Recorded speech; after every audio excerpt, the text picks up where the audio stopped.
Conference week also starts a new season of rivalry games between BYU and Utah. The Cougars host the Utes Friday night at the Smith Fieldhouse in women's volleyball. BYU will need a big game from senior Stephanie Snow. True Blue's Lakia Holmes shows us why this force on the front line opted to relocate to Provo for her senior season. Bump set to Snow off hands and point, 11-10. Stephanie Snow. Stephanie Snow's road to BYU volleyball wasn't exactly carved out for her during her senior year of high school. After being turned down by BYU for an athletic scholarship, she decided to play middle blocker for the University of Arizona.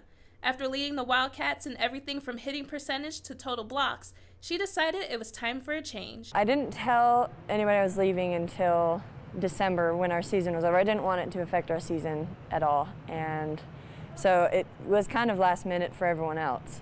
So I told my coach I was leaving. I packed up my stuff, came here, and then called Shay and said, I'm here. If you'd like me to play for your team, that'd be great. If not, that's fine too.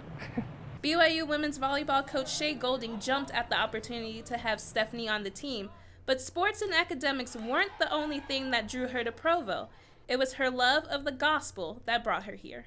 It was really nice coming here, and there's a ton of student wards. There's a lot of social life. I don't have to worry about being a designated driver around my teammates or anything like that. So it's nice to, you know, when you're making plans to go do something on the weekend and you're going to a party, it's just a fun party, you know, playing games, and it's wholesome, and that's what I like about being here.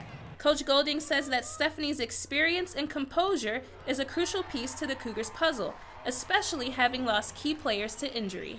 I really respect her, and I've told her this, and I've told the whole team this, that she's a senior, she's in her senior year, and yet she spent the whole preseason learning a completely different system. So it was almost back to being a freshman again, and she handled it very gracefully, very graciously, and she's done a great job.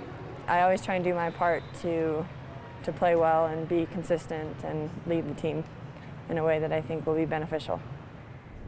Lakia Holmes is in studio with us. What's the most interesting thing about Stephanie that you picked up during your story? I think one of the most interesting things was the fact that she didn't transfer to BYU because of volleyball or because of academics.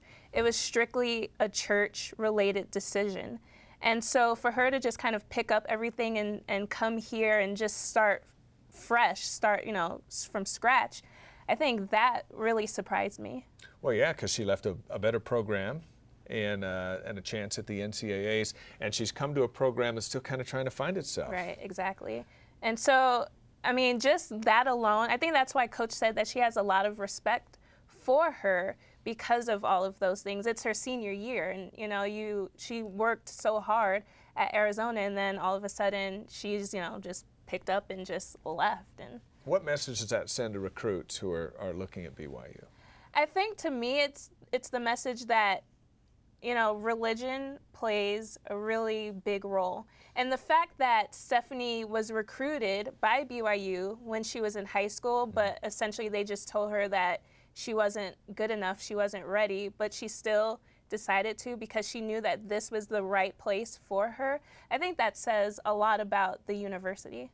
Well, they had a couple of tough losses last week, but now we're talking about the Utes. Now it's serious. Yeah, and it's not going to be easy. I mean, I was at the game this past Friday against Colorado State, and it was a heartbreaker. They lost in five sets, but they've been steadily improving. And so it's going to be a really, really good matchup against Utah, so we'll just have to see what happens. Okay, we wish her well. Lakia, thank you.